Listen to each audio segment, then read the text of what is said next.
ultimately the thing is, like, people come to a meetup and the most important thing that they want to feel is safe.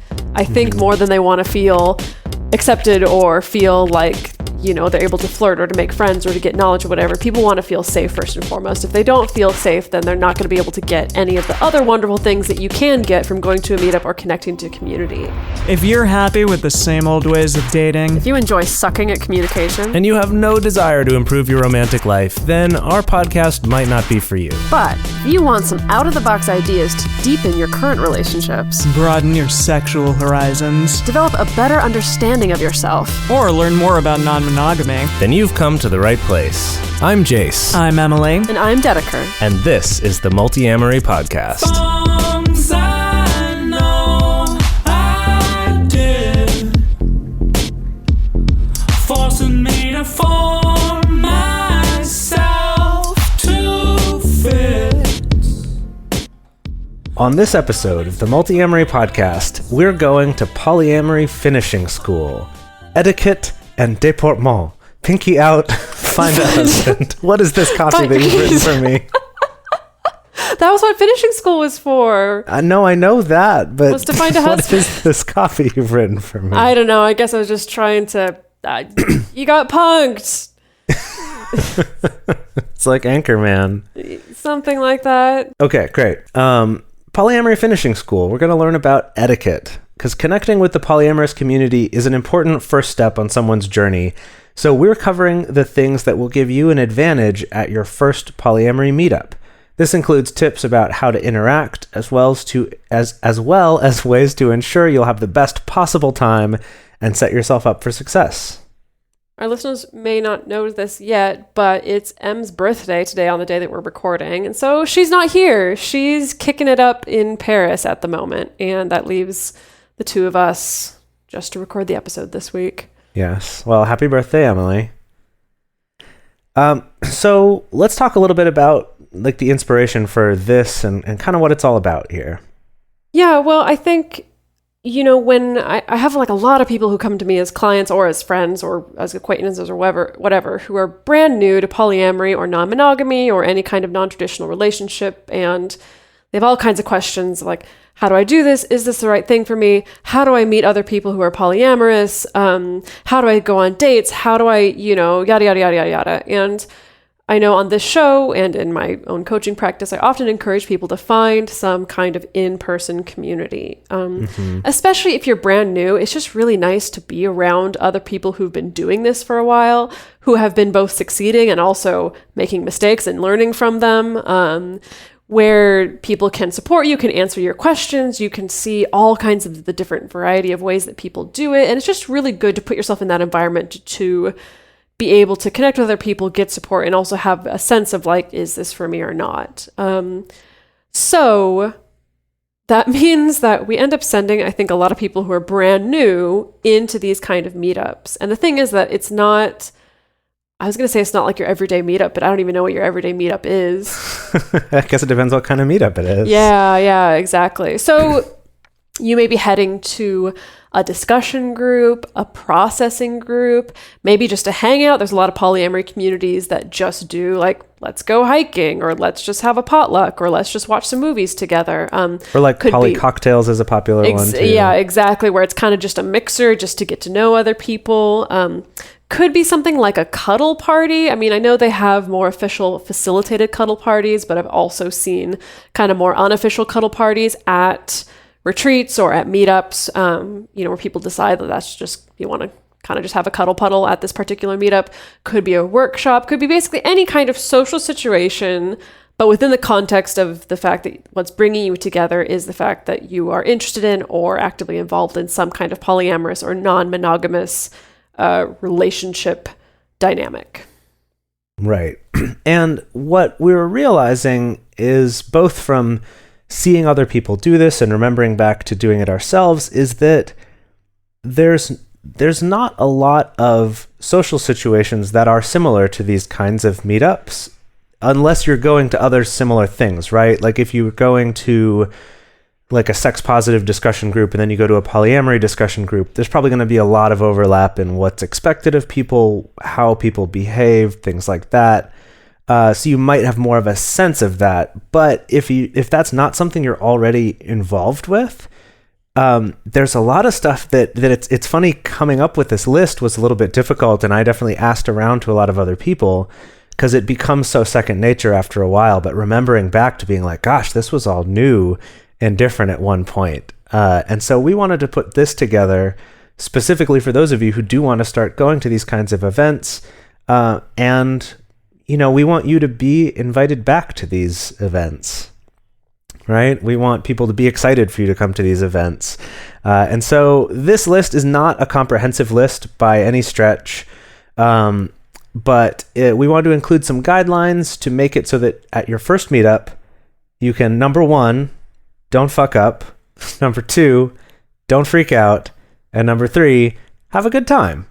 That's good rules for life in general, really. Don't fuck up, don't freak out, have a good time. Easy, done. Yes. So those are the categories that we have divided things into here. And these will apply, like I was saying, whether it's a polyamory meetup or a sex positive meetup. Even if you go to play parties or something more sexual, a lot of these principles and rules still apply, because even though polyamory is not specifically about sex or about kink or about, swinging or any of those things, those communities tend to have a lot of overlap in their sort of rules and social norms, specifically as a way to help keep people comfortable and keep people safe.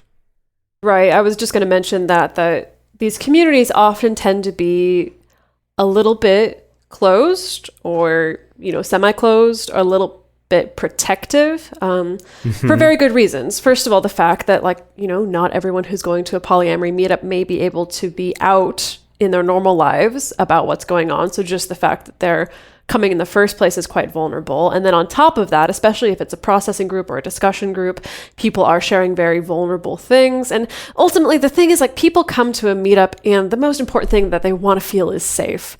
I think more than they want to feel accepted or feel like, they're able to flirt or to make friends or to get knowledge or whatever. People want to feel safe first and foremost. If they don't feel safe, then they're not going to be able to get any of the other wonderful things that you can get from going to a meetup or connecting to community.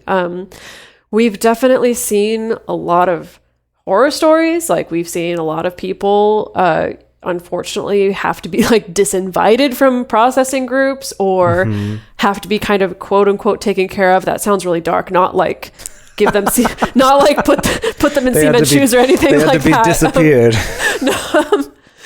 But as in we got to go send the admin of the group to go talk to this person and tell them to not do this behavior or ask them to not come back again, and obviously that's not fun for anybody, because especially, sometimes for people, a meetup or a discussion group is the only community that they can turn to, or it's the only source of other like-minded people that they can talk to. And so unfortunately, if someone makes a mistake or they kind of ignore some particular etiquette, unintentionally or intentionally make someone feel unsafe, then suddenly they're cut off from what maybe their only source of community, which is just kind of sad for everyone.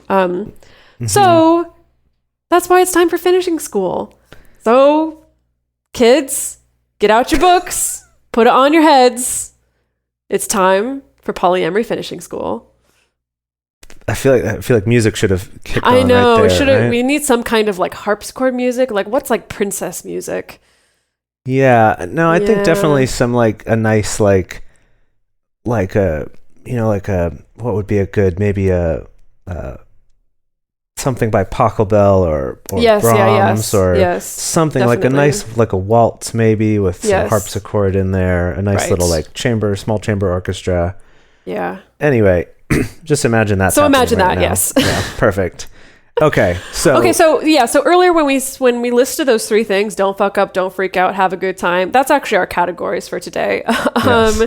So we're going to be tackling the category of don't fuck up. And a nicer way of saying don't fuck up is care for others around you. Right. So like we were saying about the importance of making sure that other people feel like you're safe and that you're someone that they want to spend time with, this is what that is right? Is don't fuck up. Don't get yourself disinvited from an event or make people uncomfortable so they kind of stay away from you, or, don't invite you to the other after parties or whatever. I don't know what it is, but this is the don't fuck up category. So Some of this, for some of you listening, some may be really basic, while others may be surprising, or, oh, you know what? That makes a lot of sense. I never thought of it. Or for you, this could all be new. It depends, where you are in this community, how much you've interacted with it. So we're just going to get on going on down the road. I lost it there. Yeah, I lost the train. I think, what would you do in finishing school? You'd I don't know what you'd do in finishing school. You'd put on your high heels and get on down to the tea party or something. Okay, I'm going to drop it and just actually jump into it. Drop it like it's hot. So when you go to a polyamory meetup or a sex positive meetup or something like that, especially if you're brand new, it may be the first time that you're around people who are polyamorous. It may be the first time that you're around people who are openly of a variety of different sexualities, maybe openly pansexual or asexual or demisexual or anything like that. It may be the first time that you're around people of a variety of gender identities. And so because of that, it's very important to be mindful of those identities and to be as respectful as possible. So for instance, things like people's pronouns. I know some polyamory meetups that I've been to, when everyone goes around and introduces themselves, they clarify which pronouns they use. Not every meetup does that. And even if they do, if you're at a meetup with 50 people, I often am wait, what? Yes. I'm not going to remember anyone's names or pronouns. So this will probably come up in conversation.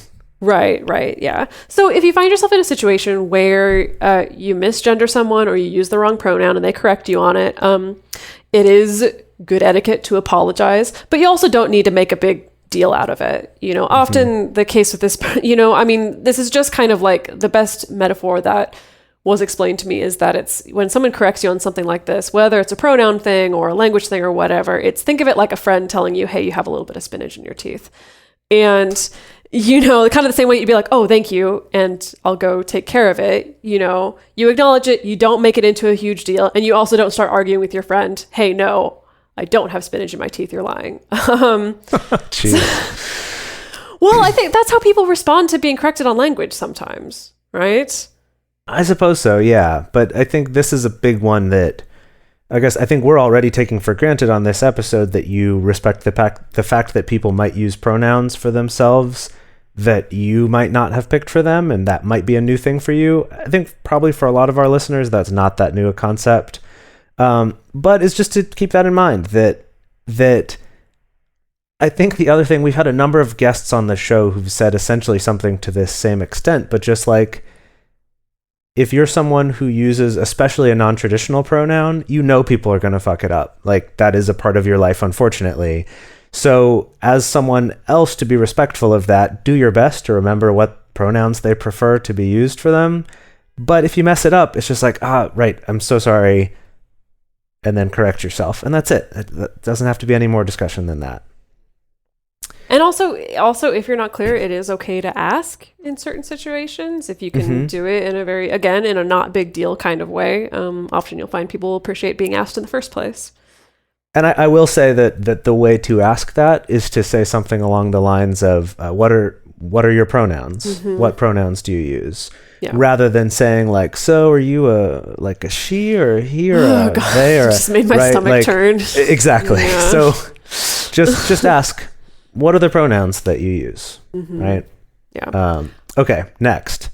This one is, like we were saying, people may come at you with, but they may respond, when you're talking with them, with all sorts of labels about their sexuality, about their gender, about their types of relationships, things like that. Well, I found some meetups, again, kind of with the introductions thing. Sometimes, if it's a meetup that does introductions, people will launch into their whole, I'm bisexual or I'm pansexual, I have two partners or I have a primary partner or I just opened up my relationship. Sometimes people will give a little bit of history. And so I wanted to say first, if this is a community that's new to you, some of these terms you're just going to be like, what? I've never heard of that. But the good news is that as you become more familiar with the terms, they become easier to figure out, right? That we've had times where someone's talked to us about this semi-porous polyfidelitous commune that they lived on. Those are words that none of us had ever heard in that sequence together. But because we're familiar enough with these terms, we're like, okay, I have maybe a rough idea of what that means, but, and this is very important, and this is the second rule here, is don't assume that just based on the label that someone gives to describe themselves, that you understand what that means. Because, for example, it could be something as simple as saying I'm polyamorous. That might mean something very different to you than it does to me, than it does to Yolanda, or whoever it is, right? Like, we all might have a very different meaning for that. Or it might be similar, but we don't know until we have more of that conversation. And the same goes for even something that you might think is more, like, should be a universal meaning, like something like bisexual. You might think, oh, bisexual, I know what that means. You have sex with men and women. That might not actually be what that means for that person. They might have a different relationship to different genders. They might actually not think of things in a gender binary, but don't like to use the term pansexual. They prefer bisexual because it's more understood, right? Like, there's a lot of nuance that could be going on there. So this rule is to just not assume. If someone says that they're hierarchical or non-hierarchical or non-monogamous or open or bisexual or any of those things, don't assume that you know exactly what that means. And don't assume that based on a person's relationship status or orientation, that you can tell whether or not they're available or not. Yeah. I've seen that one happen a lot. We're going to get to that even more a little bit later in this too, but yes, that's a good one. And related to that, you know, if you are socializing with someone, it's great to ask specifically, so how would you describe your relationship orientation or your style? Like, to, you know, give a more in-depth description of like what it is that they value, what it is that they actually practice. Because again, bearing in mind that we have a limited number of words in the English language in general, and not everyone defines the same word, the same level, the same way, label the same way. So it is okay to be curious about it and to ask for clarification. Yeah, I did want to say too, I really like the wording of this particular question, of just kind of conversationally, like, how would you describe your whatever it is, right? Your relationship, your orientation, your identity, whatever. Because it's not saying, so what are you or what do you do? Or it's not, you know, trying to get them to put a label on themselves. You're just saying, how would you describe it? Which really just means, please describe it to me. I want to know. But it asks it in this way of saying, I respect the way that you choose to describe yourself, and that's what I want to know. So how would you describe your ex? I really like the wording of that question. Yeah. Kind of along the same lines, asking someone, it's better to ask more open-ended questions like that, of like, how would you describe, or, you know, things like that, rather than saying things like, oh, do you have a primary partner? Do you have a secondary partner? How many partners do you have? Gosh. I can't even tell you the number of times I've gotten that in like professional interviews also. Yeah. Always. But instead, along the same line, like, if you want to ask, say like, well, what does your relationship landscape look like? Possibly, I don't know. To be totally honest, I'm kind of a little bit torn about the idea of being so upfront and asking someone what their dating situation is. Well, yeah, I think this definitely depends on context. Yeah. Right? That if it's just like, hey, my name's Jase, so what's your relationship landscape look like? Right? That's like, it's because I want to trim your hedges, you know? Oh, dear. Let's go with like a landscaping. See. Like, I kind of want to put down some sod, if you know what I mean. Yeah. Do you have a landscaper at the moment? I don't know. Anyway, bad metaphor. But more after you've asked the question, you know, how would you describe your situation? And they say, oh, I'm, you know, non-hierarchical, demisexual, polyamorous, sapiosexual. And you're like, okay, cool. And maybe you talk more about what all those things mean to them. And then maybe during that conversation, you could say, oh, so, you know, what's your relationship landscape look like? How long have you been doing this? Maybe put it in with some other questions rather than just like, hey, I just met you. How many partners do you have? It's also, I don't know. I'll be totally honest. I'm kind of coming down on more the side of like, if it's important for you to know, this person will tell you. That's a good point too. You know, yeah. But yeah, anyway, But if it comes, just, I think the important takeaway is like kind of avoid the questions of like specifically like, do you have a primary, or do you have a unicorn, or what's your number, what's your exact number of partners? Because you need to report it to the polyamory board of directors. Anyway, yeah. So moving on, another tip is if you brought someone with you, if you brought a friend with you to a meetup, if you brought a partner with you to a meetup, if you brought multiple partners to a meetup, always make sure to have just some periodic check-ins, even if it's just a simple, just a potluck and hanging out and having a discussion. Just make sure that they want to continue, that they still want to be there. And especially if you're in a context where there is any physical contact, if it happens to be a meetup that has a cuddle puddle, or if there's any sexual or nudity component to the meetup. Again, this is not every polyamory meetup by any means, but definitely a lot of sex positive meetups will. Just, always have check-ins with the person that you brought to make sure that they're still there, they're still having a good time, they're still feeling comfortable. Jase and I come up with secret signals. I think that's a great thing to do. I was gonna bring that up. Yeah, that it's worth talking about. Just having like a little bit of a pre-talk about what your signals are, or possibly a code word or something like that. Right? It could be anything. Like your code word is that you're going to say that, you just have to respond to a text from your grandma or something, right? So you could be in a conversation and go, oh, all right, my phone buzzed. And then you can say to your friend or your partner, oh, I have to go respond to a text to my grandma. And they know, oh shit, that's the like, I'm having a really bad time, I need to get out of here code word. Or I just need a moment code word. Or it could be, hey, I need you to step outside with me and like talk with me and help me through this, right? And you can come up with things. We've done like a number system before where you can just kind of check in and like hold up a number of fingers for how you're doing, and it's like you can number it however you want, but like 3's like I'm having a great time, 2's like I'm all right, I can stay if you want to stay, and 1 is like please get me the F out of here.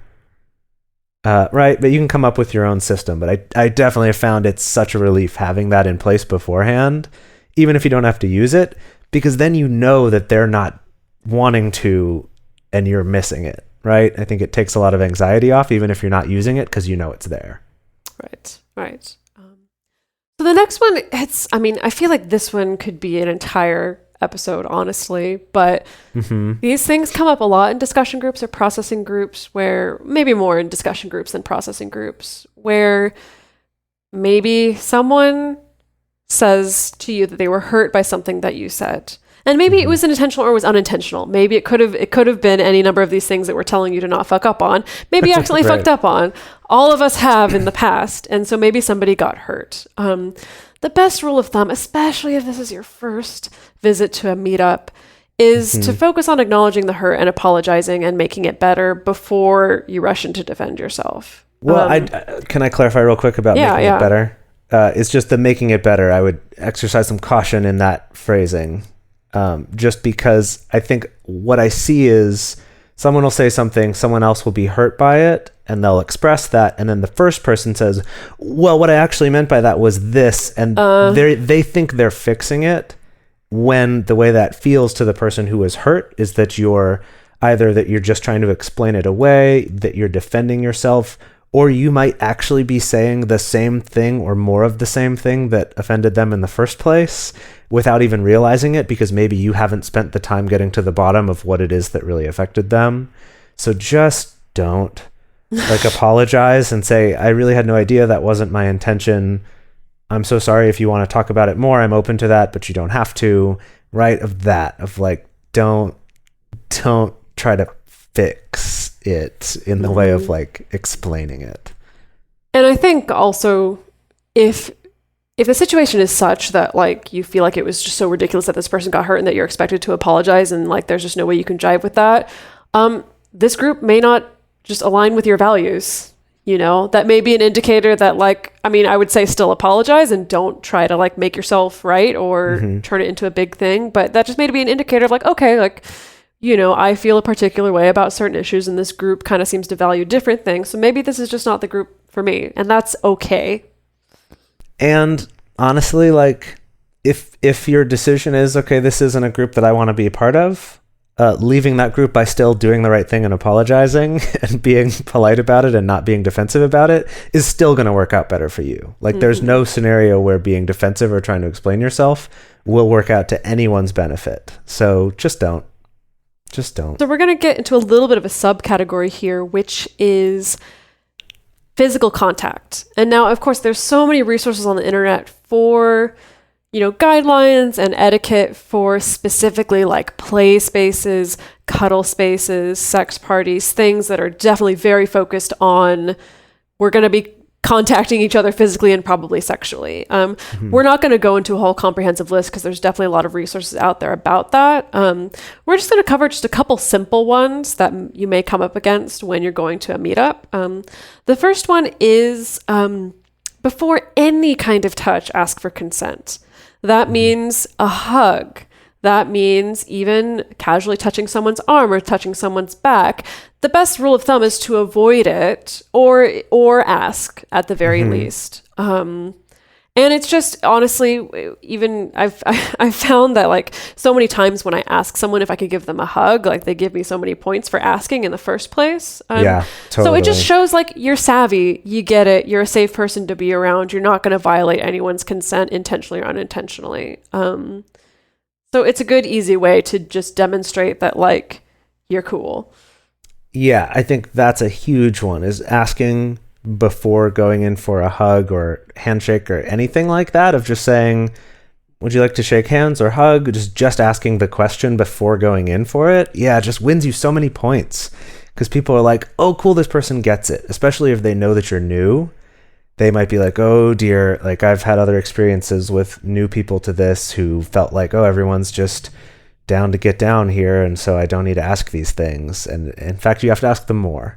And I think that because there is a lot of overlap, like I was saying before, between, play parties or like kink fetish events, as well as polyamory events or other sex positive events, because a lot of the people cross over between those communities, and some events will incorporate, multiple sides of that, right? Like a lot of kink events will have a lot of polyamorous people at it because there's overlap in those communities, or a polyamorous event might have a lot of people who are in the kink scene, right? That there's going to be a lot of overlap. So a lot of these things apply across those, but in all of those communities, things like this will take you very far, of just asking. And if you do, just not even thinking, and like you put your hand on someone's shoulder or their back or something and you realize it, go, I'm so sorry. Like, is that okay? Or would you rather that I didn't? And if they say no,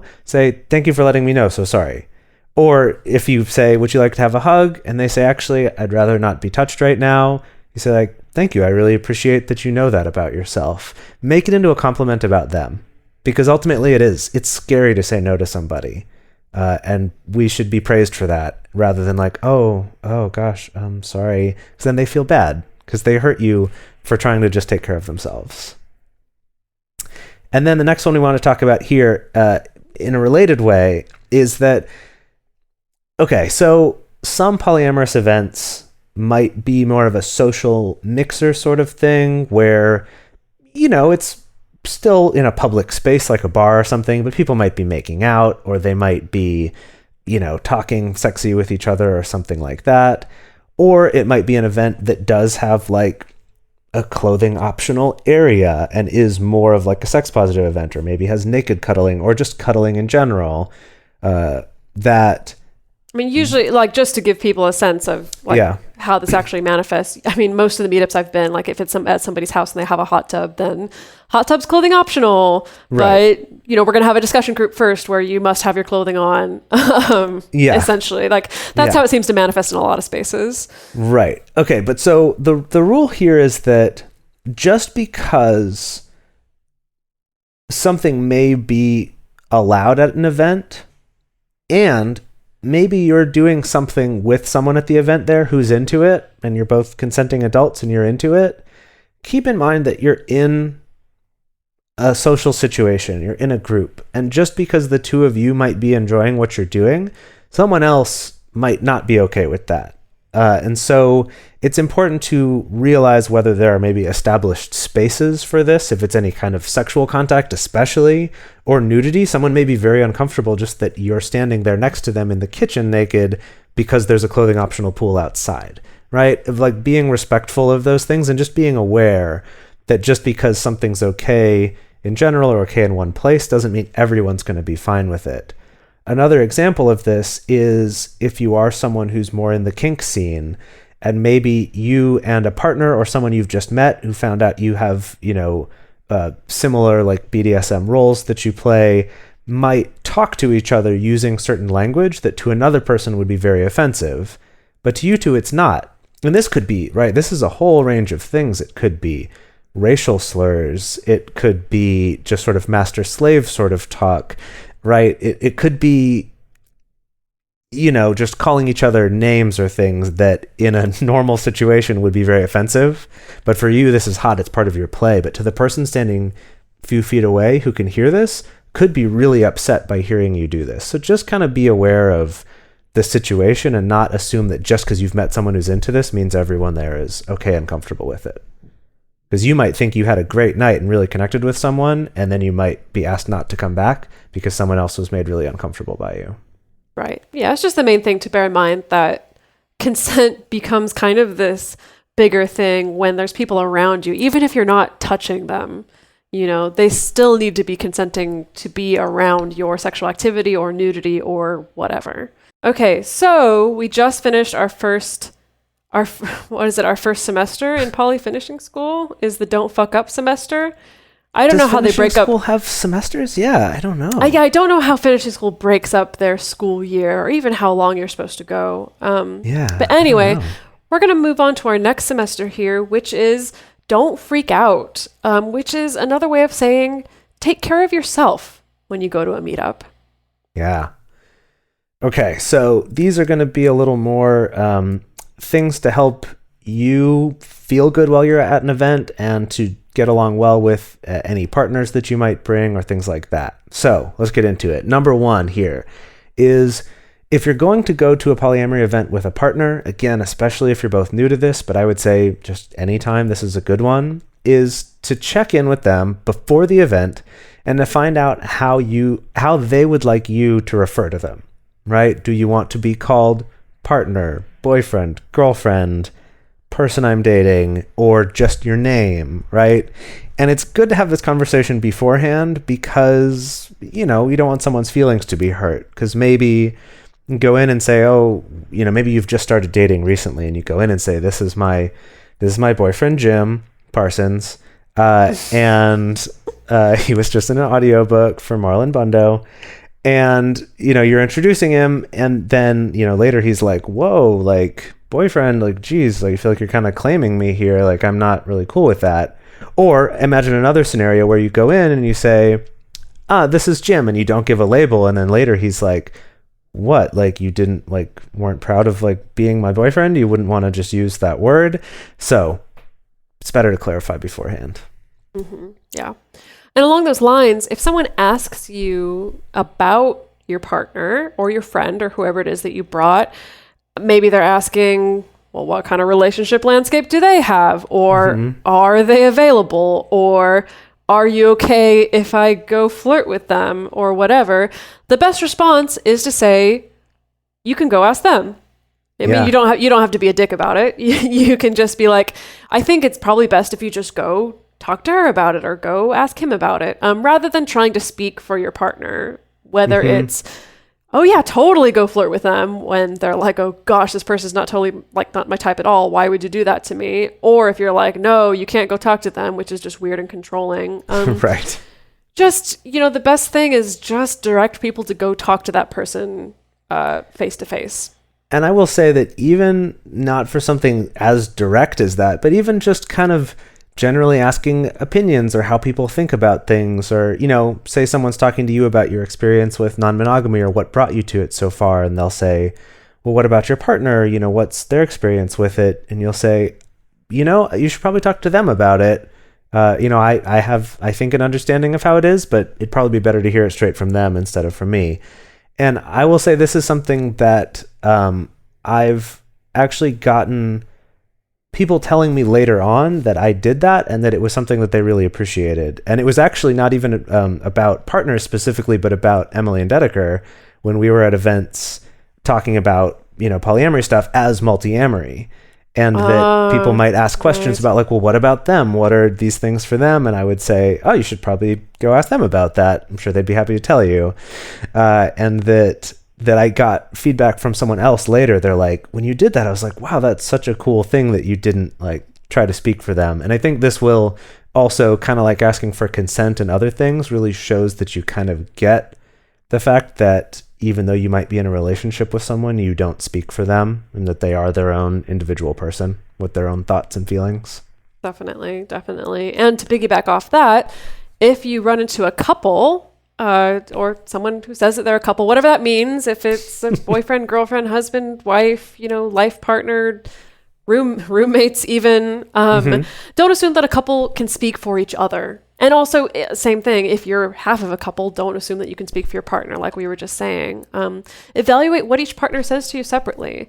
I feel like what I hear happen the most often is like the typical, this is going to sound really negative, but I feel like it's like the typical unicorn hunter pickup line is for the guy to go up to a lady and be like, hey, my wife thinks you're really hot.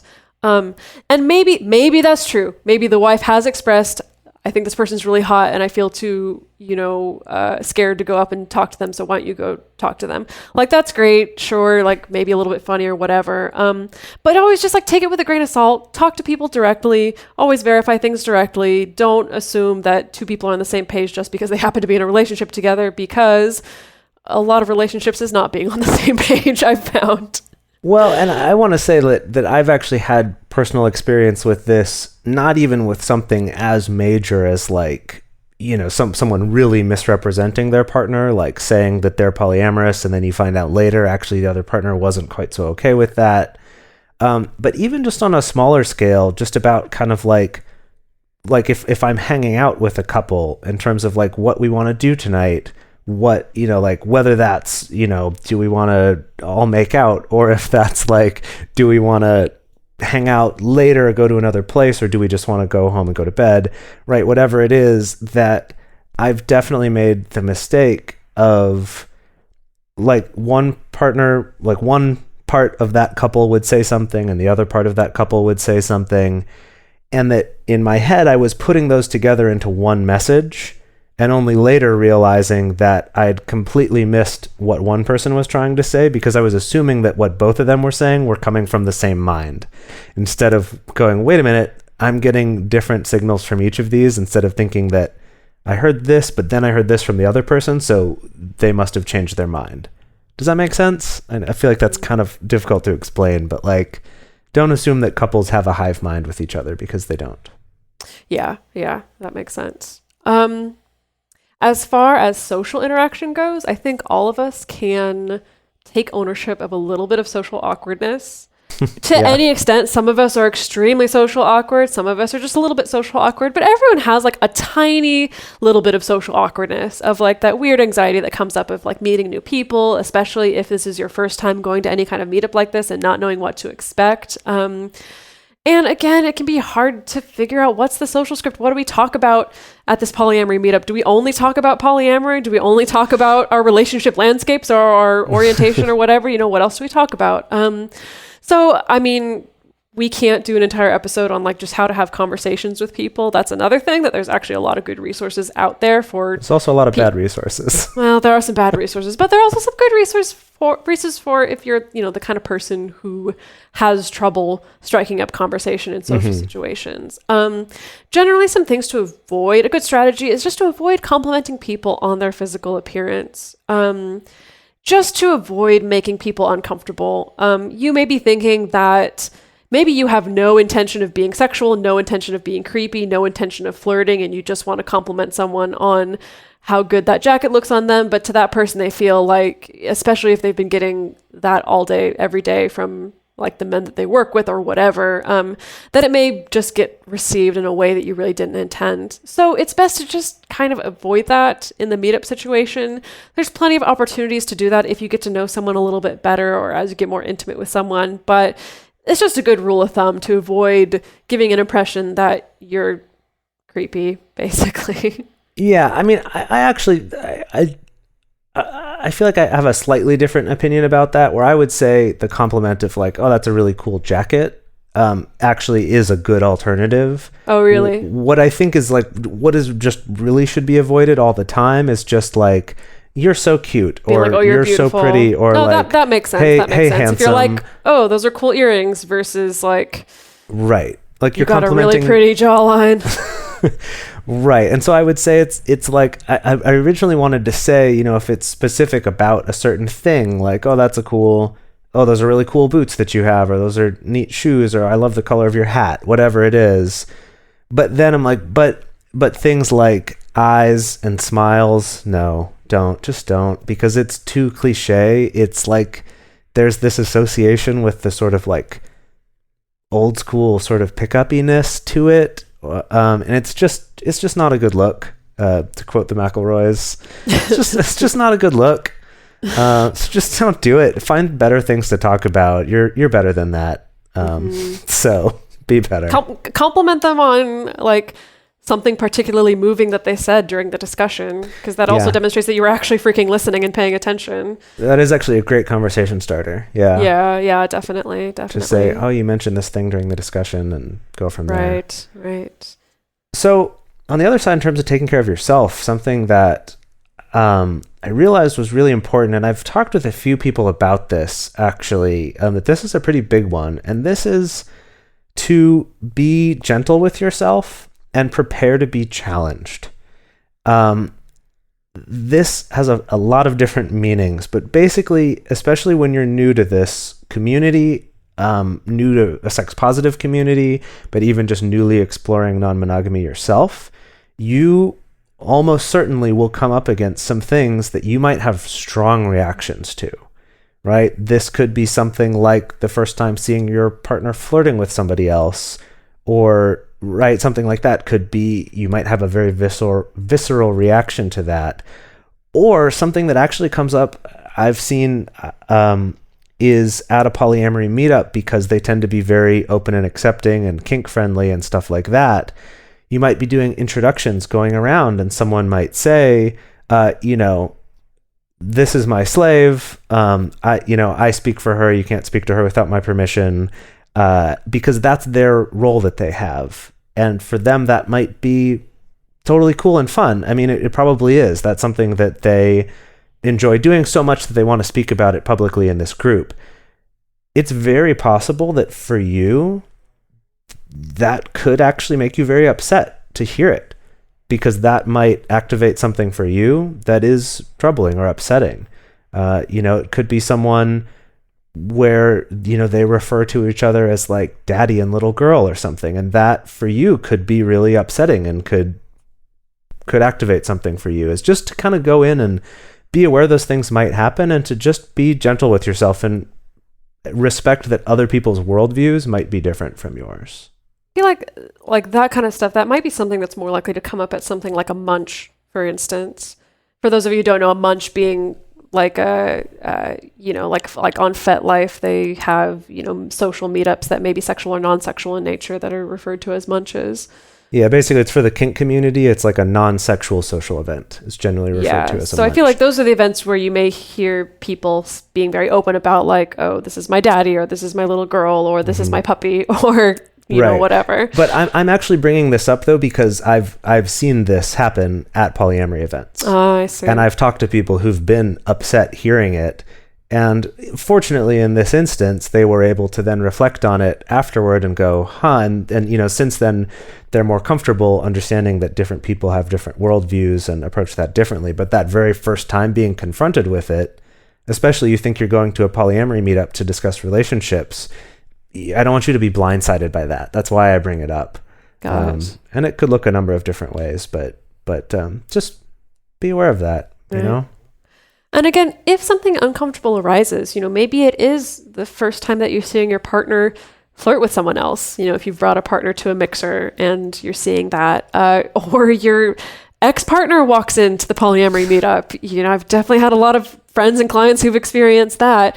It's totally okay to take care of yourself. It's okay to just like take a break, excuse yourself, go get some air, go to the bathroom, like go somewhere where you can reset rather than just trying to grit your teeth and make it through this meetup and just trying to keep it together. Or maybe you don't keep it together and then there's a big dramatic falling out at the meetup. If you need to step out or if you need to just straight up leave, like that's fine too. You don't need to beat yourself up. You don't need to explain yourself to anybody. It's okay to totally take care of yourself in a situation like this. Yeah. And with that, shall we move on to... We're done with second semester? We're done with second semester. Okay. Or I guess it's trimesters, huh? We're on our final trimester of finishing school. And this trimester is all about having fun. Having party times. Well, okay. Having fun. Whatever fun looks like for you. So these I guess... I mean, when we go through this big list of like, don't do that, don't do this, right? You know, use the shrimp fork, not the salad fork. You can get really caught up in like, oh gosh, I'm like scared I'm going to trot on somebody's toes or like have a bad time or someone's going to kick me out or whatever. But ultimately, you know, you go to these events to have fun and to connect with people and to have a good time, to have a positive time rather than a negative time, right? And I think that going along with that really if you go in with a mindset of, you know, I want to learn about this community and find out how I might be able to fit into this community and how I might be able to be a benefit to this community, rather than going in saying, what can I get out of this? Just starting from that mindset is going to get you a long way, and we'll probably end up achieving what following all of these rules would as well. Our hope is just to make that transition a little bit easier here.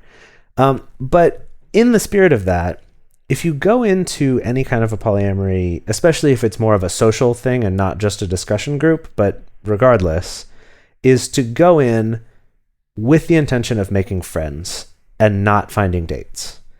And the funny thing about this one is that going in with the intention of just, I want to meet people who do this, I want to hear what their stories are, I want to know what their deal is, find out what they're into, making those friends will end up getting you more dates and relationships, not only in the long run, but probably even in the short term right then going and seeking dates. But it's I can't stress enough how important that is, of just going in to meet people and make friends, because it might not even be someone at that, or someone's, it might not even be all these people at the meetup group that you end up dating, but it could be their friends that they say, oh, you're also into, you know, air hockey. I have a friend who's also polyamorous who loves air hockey. You know, they're in a competitive league. You should talk to them about joining their competitive air hockey league. I don't know where I came up with that example. Do those exist? They must, right? Oh, they have to. I'm sure they do. I'm sure. Yes. Okay. Yes. All right. Yes. So yeah, competitive air hockey leagues. Right, but just going in making friends is going to make it much more likely that people are excited for you to come back to this. They're like, oh, that's Dedeker. She's so cool. Like, you know, she talked with all of us. She was really nice. And people who didn't meet you will hear, oh, yeah, she was really cool. We just talked and it wasn't weird at all. She wasn't trying to hit on me. You know what I mean? That this, not only in the short term, but also the long term, is really going to serve you well.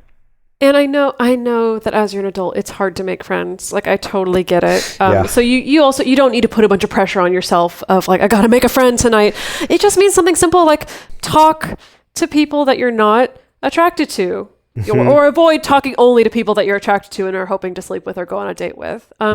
Talk to people who are of the gender expression or identity that you are not normally attracted to. So as in, if you're a heterosexual man, talk to other heterosexual men, or non-heterosexual, just talk to other men, you know, don't just go talk to all the ladies and avoid all the guys. You know, talk to people that are older than you think that you normally make friends with or even date, or younger or whatever, you know, just go in and just, like, you got nothing to lose, really. If you're already dedicating your time to being at this meetup, like, that's your evening.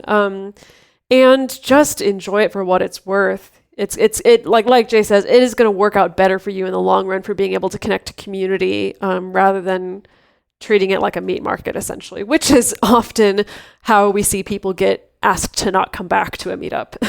Yes, and like Dedeker was saying, it's not like you have to go in with this pressure to make best friends or people you're going to hang out with after this, but just, be polite. I guess make friendly people. Not even, you don't even have to put the pressure on of like making, oh my gosh, they have to become my friend outside of this. But just be nice to people, have conversations with people, and you're going to have a way better time. I definitely had a period of time where I went to any kind of polyamory event being like, I really hope I find someone to date or to sleep with or to express interest in me or something. And that as soon as I was able to make that switch to just being like, especially when I was going to an event by myself, not with partners, I being able to go to that and say, whatever, I'm just here to talk to people. Maybe I'll set a little game for myself. Like I want to hear, 5 different people's poly origin stories during the night, or just something to kind of give you something to keep you occupied. I've had so much more fun and made so many cool connections and made really good friends at events like that that I wouldn't have made if I was going in just looking for dates. Yeah. As far as having those conversations with people, again, it doesn't have to be all about their relationship background or history or origin story. Just ask open-ended questions, show interest, talk about maybe the things they brought up during the discussion group. These are like basics of just being a good conversationalist, essentially. And this is going to lead into the next one, that if you're introducing someone, so as in maybe you brought a partner, you brought a friend, and you're bringing them into the conversation, or you're introducing them to someone else, open up with saying something awesome about them. So as in, not going, oh, this is Jase, he's a VFX artist or a podcaster, or this is Jase, he's single. Or, right. Say, this is Jase, and now that I'm on the spot, I can't think of anything awesome about Jase. No. Jeez. Terrible. This is Jase. He's also in the middle of doing Inktober right now. This is in the future when it's October again and you're doing Inktober again. Or, recently I think I introduced 2 people where it was like, oh, this is my friend so-and-so. They're thinking about opening a restaurant soon. And just having like an awesome thing to say, that's a great way to kickstart the conversation, to help your friend immediately feel welcome and like there's something to say and that they're not just going to be like, the wallflower in this conversation. And it's just, it creates some good vibes. Totally. And I also want to say about the open-ended questions thing is that it's better to ask an open question, kind of like the ones we mentioned earlier. Like if you do want to talk about polyamory of, how would you describe your relationship orientation or something like that, rather than guessing for them in asking the question. Does that make sense? Like going in and being like, so, I saw you talking to these people, are you polyamorous? Or like, oh, so you gay too? Right? But instead asking the questions and rather than starting with an assumption. You're going to get more interesting answers that way. Yeah, definitely. And along that same line, if this is, if you're going to some kind of community meetup and you're just learning about non-monogamy or polyamory, you're trying to figure out, is this right for you? Get multiple opinions from multiple people on the the variety of different ways that people do it, and make your own decisions about that. Every time I go to a discussion group, it always just amazes me, like, wow, people do this so many different ways. As soon as I think that I've seen everything, someone shows up and is like, wow, I've never seen that before. That's crazy. And I mean, that's awesome and unique and beautiful. And I love it. And there's people doing it all kinds of ways. Not all of them are right. Not all of them are healthy. Not all of them are going to jive with you, but some of them may. And so, again, whatever anybody says to you, if anybody's trying to insist that the way they do their relationship is the right way, take that with a grain of salt. And just, again, that's another good game to have at a polyamory meetup, like you were saying about getting everyone's origin story, or just kind of see what are the how many different stories can I get from people about what their relationship landscape is, or about what their practice of polyamory or non-monogamy is. And from there, you can kind of see like what seems cool, what seems not cool, who seems to struggle with it, who seems to really enjoy it. And you're just going to continue to deepen your education, which is going to help you have a better sense of what are the options available to you moving forward. Yeah, and like help you explore and decide on your own values and your own boundaries and things like that say that you're someone who maybe you're here listening to our podcast today because you had never heard of polyamory before. Maybe you were sort of familiar with it, but you met someone you liked and they're polyamorous, and you said, okay, I'm going to give this a try because I want to date this person. And they said, you should listen to Multiamory and then come to a discussion group with me. That in that case is a great example of, just because this person you're dating's been polyamorous before they met you doesn't mean that they know everything about it. It doesn't mean that they do everything about it perfectly.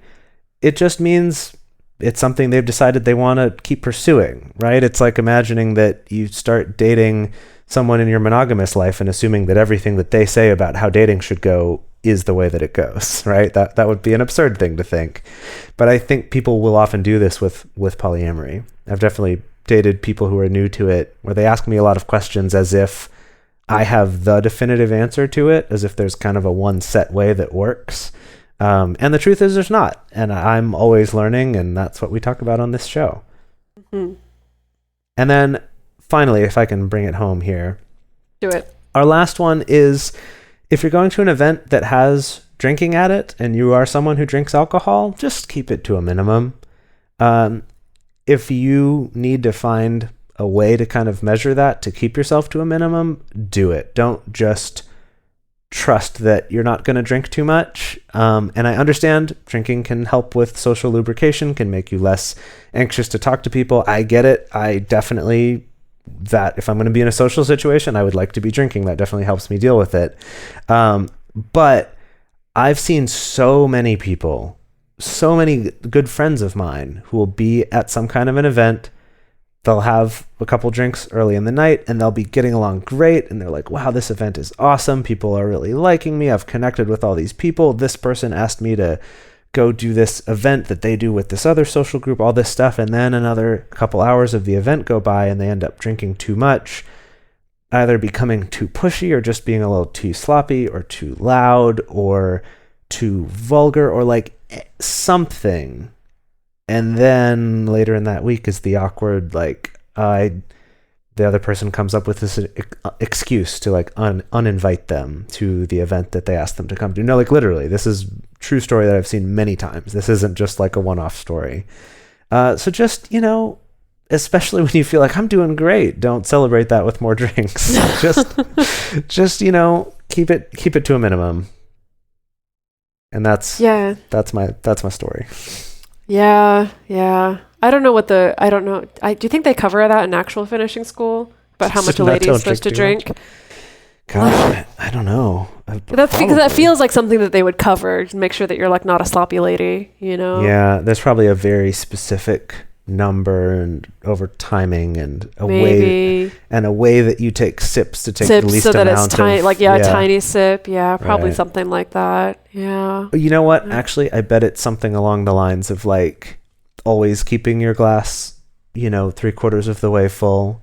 Of like drink it to there, but then just like have it with you, but don't drink more of it. Don't ever finish it. Don't ever down it. Maybe that's. Yeah, or just never finish it at all. Finish it. Yeah, that's a good one. So that was great. We got through finishing school. We're so fancy now, and we're ready to get a husband. Oh my gosh, yes. I feel like that's the metaphor doesn't work perfectly. I just feel like I do need to acknowledge that we are aware of the very like sexist and disempowering origins of finishing schools. Certainly, yes. I was just reading a book by Emily Post recently, and it was actually kind of horrifying, some of the stuff in that book. So but hopefully you were able to take this all in good fun like we were and got some good tips out of this, and we look forward to hearing about your experiences that you had at these meetups and your introduction to the polyamory community, or things that you're like, oh my gosh, yes, I wish I had known that. I'm going to send this to all of my friends who are new to polyamory. So if you would like to have your question or your comment played on the show, you can call 678-MULTI-05. You can leave us a voicemail there, or you can send us an audio message at the Multiamory Facebook page. You can also email us at info@multiamory.com, or you can send us a message on Twitter, on Facebook, or on Instagram. To support our show and to join our private Facebook community, go to patreon.com/multiamory. Multiamory is created and produced by Jase Lindgren, Emily Matlack, and me, Dedeker Winston. Our episodes are edited by Mauricio. Our social media wizard is Will McMillan. Our theme song is Forms I Know I Did by Josh and Anand from the Fractal Cave EP. The full transcript is available on this episode's page on multiamory.com.